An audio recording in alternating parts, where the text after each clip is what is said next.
1937 میں ہندوستان کے ایک ڈنگر ڈاکٹر نے حضور کی بے ادبی کی. میں وہ بے ادبی بیان نہیں کر سکتا.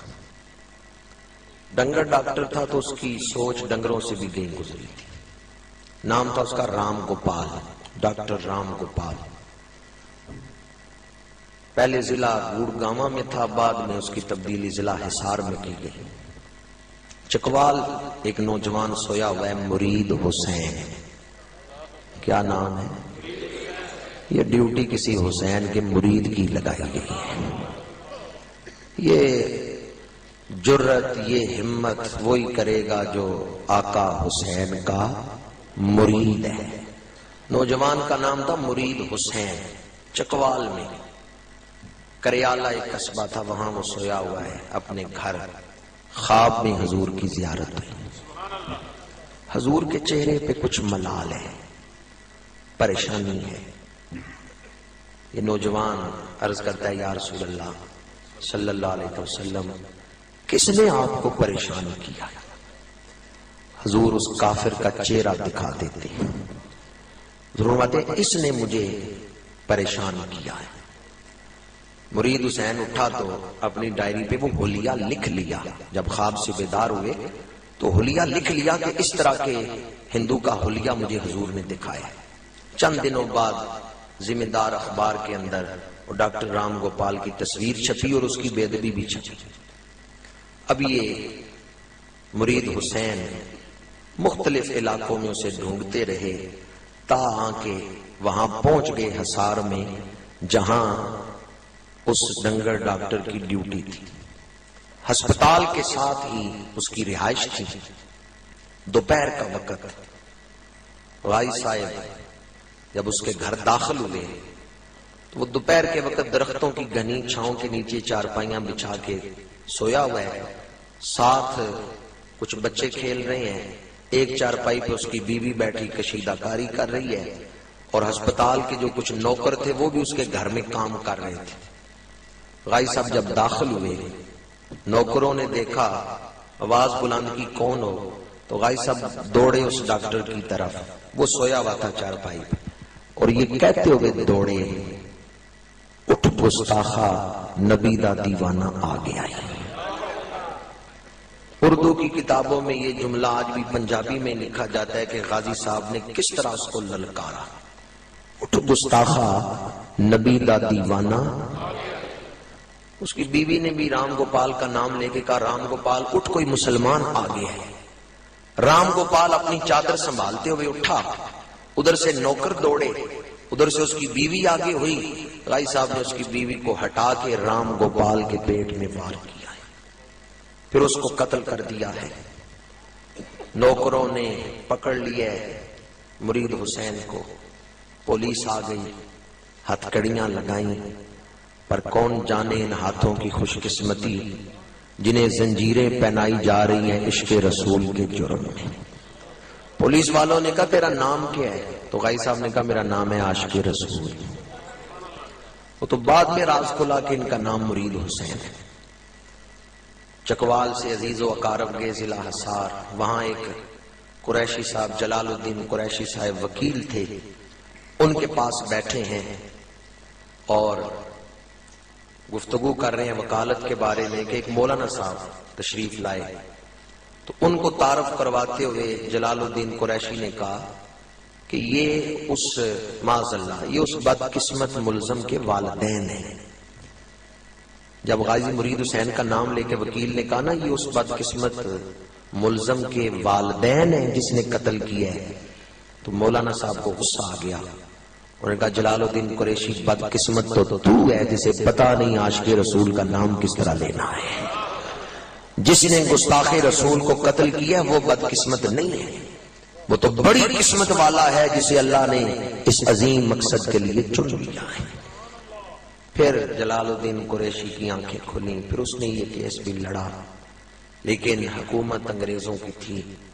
غازی مرید حسین کو بھی 24 ستمبر 1937 تختہ دار پہ چڑھا دیا گیا. غازی مرید حسین بھی آخری وقت تک مطمئن رہے ہیں۔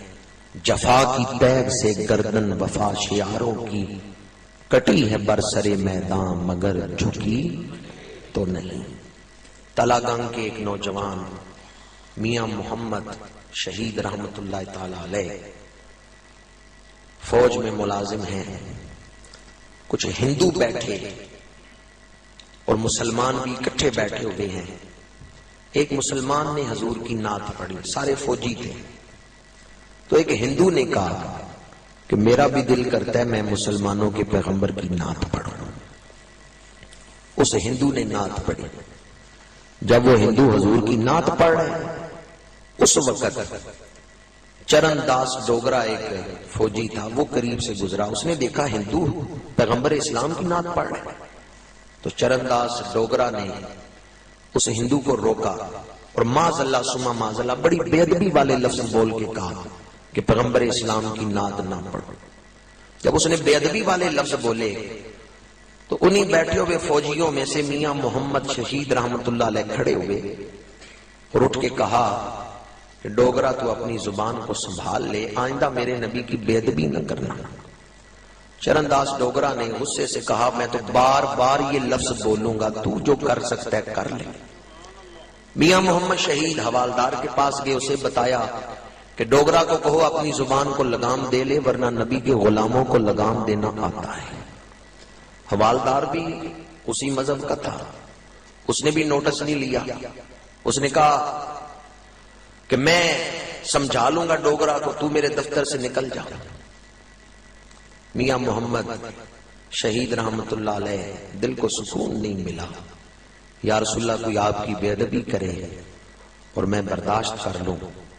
گارڈ روم میں گئے، جو ان کے حصے کی رائفل تھی وہ اٹھائی، اسے لوڈ کیا اور تیز چلتے ہوئے آئے اس جگہ جہاں چرن داس ڈوگرا حضور کی بے ادبی کر رہا تھا، اور رائفل اس کی طرف تانتے ہوئے کہا کہ اب بھی زبان کو لگام دے لے، ورنہ نبی کا غلام تیری زبان کو بند کرنا جانتا ہے۔